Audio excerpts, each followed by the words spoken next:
Hello मेरे मित्रों, भाइयों, दोस्तों, कैसे हैं आप सभी। उम्मीद करता हूँ आप सभी काफ़ी अच्छे होंगे और अच्छे से स्टडी कर रहे होंगे। तो आशा है मुझे कि आपने इलेक्ट्रोमैग्नेटिक इंडक्शन के लास्ट के कुछ लेक्चर्स आपने देख लिए होंगे, और इस बात की मैं गारंटी देता हूँ कि अगर आपने मेरे लेक्चर देखे होंगे तो आपको इस बात की उम्मीद और आशा जगी होगी कि जो ये मेरे चैप्टर्स हैं, जो मेरे टॉपिक्स हैं, क्लास 12 से रिलेटेड हो, चाहे क्लास 11 से रिलेटेड हो, चाहे क्लास 10 से रिलेटेड हो, या क्लास 9 की फिज़िक्स से रिलेटेड हो, सभी फिज़िक्स के हर एक चैप्टर के टॉपिक को मैंने अप्रोक्सीमेट 7 या 8 मिनट का बनाने की कोशिश की है, ताकि आपके पास बेस्ट इन्फॉर्मेशन पहुंच सके उस टॉपिक की, और आप उसे अच्छे से रिवाइज भी कर सकें और आसान शब्दों में आप उसको समझ भी सकें। तो ये मेरा छोटा सा प्रयास रहा है और ऐसा ही प्रयास रहेगा।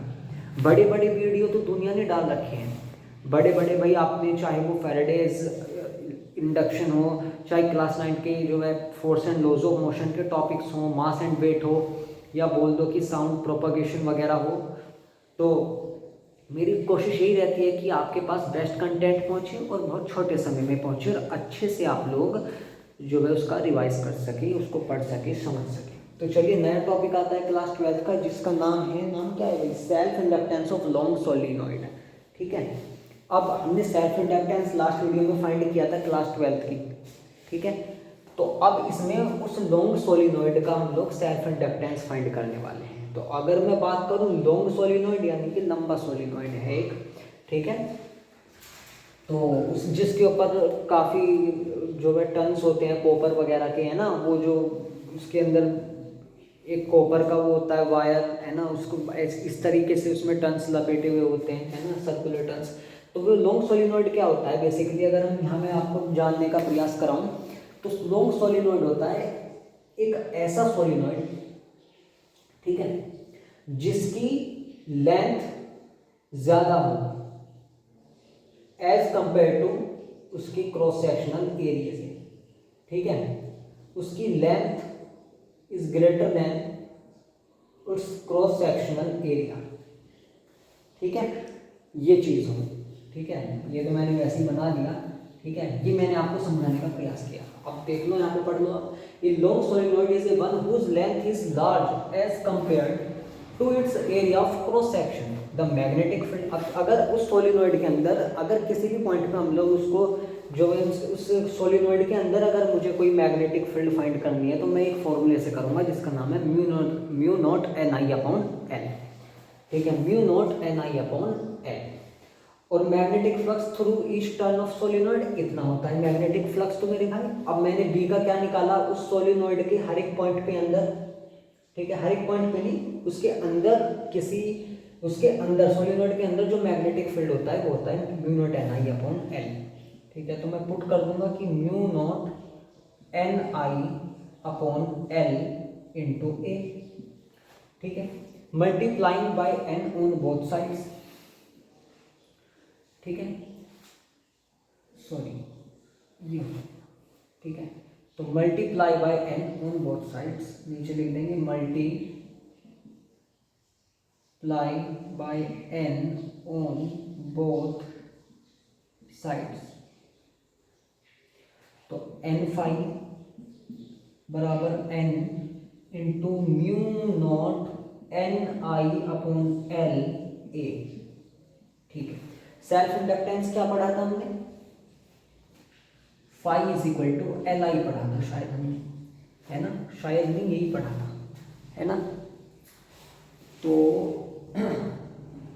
एन फाई बराबर एल आई, जहाँ पे एल आपका कोफिशिएंट ऑफ सेल्फ इंडक्शन है। ठीक है, जहाँ पे एल आपका क्या है, कोफिशिएंट ऑफ सेल्फ इंडक्शन। ठीक है,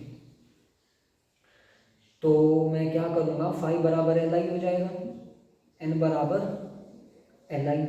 तो फाई बराबर एल आई ठीक था मेरा, तो एन फाई बराबर N into mu naught N I upon L into A. तो फाई बराबर एल आई होता है कि नहीं होता है। तो जब फाई बराबर एल आई हो जाएगा तो N phi, N number of turns के लिए N phi is equal to L I हो जाएगा। ठीक है, ये इक्वेशन मेरी बन जाएगी दूसरी। ठीक है, और वो पहले वाली इक्वेशन कौन सी थी मेरी, म्यू नॉट एन आई ये वाली थी शायद वो इक्वेशन, ये इक्वेशन मेरी हो जाएगी पहली, इसलिए मैंने दोनों ओर n से मल्टीप्लाई की थी, इसीलिए मैंने n से दोनों ओर मल्टीप्लाई की थी। ठीक है, तो n फाई बराबर Li, यहाँ पे Li।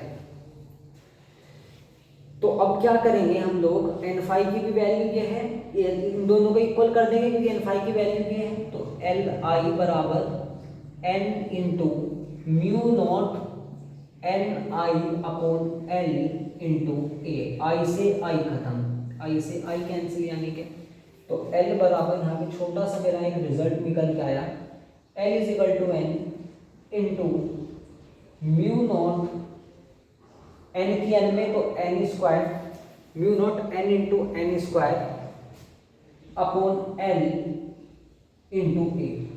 n की क्या बात रही है, n की तो कोई बात नहीं, ये मेरा रिजल्ट निकल के आया n के लिए। आप इसको एक बार देख लो,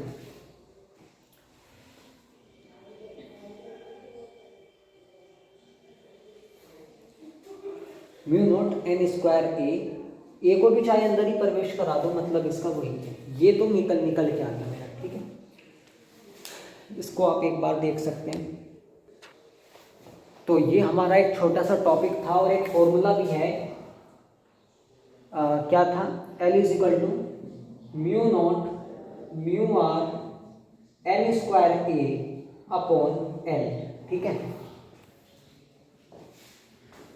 अगर कुछ चक्कर इसमें मैग्नेटिक परमिबिलिटी का, या बोल दो क्या चीज़, कोई कांस्टेंट अगर यहाँ पे मान लो, अगर मैग्नेटिक फील्ड की कोई कोर है या कोई अनदर क्वांटिटी इसमें पुट कर दी जाए, तो वो फॉर्मूला आप यहाँ पे, जैसे म्यू नॉट आपके पास है, अगर म्यू आर की वैल्यू आपको दे दी जाए, ए की वैल्यू दे दी जाए, या म्यू आर का जिक्र हो उसमें, या मैग्नेटिक फील्ड की जो कोर है उसका जिक्र हो, तो आप वहाँ पे ये फॉर्मूला लगाएंगे। बाकी वो वाला फॉर्मूला भी ठीक था आपका, L इज इक्वल टू, लेकिन कंडीशंस के हिसाब से mu naught into n square A upon L। ठीक है, ये फॉर्मूला भी ठीक है आपका, ठीक है। तो इसको आप अच्छे से पढ़ेंगे और उसके बाद हमारा एक टॉपिक रह गया म्यूचुअल इंडक्टेंस, उसको ख़त्म करेंगे और ये चैप्टर हो गया समाप्त।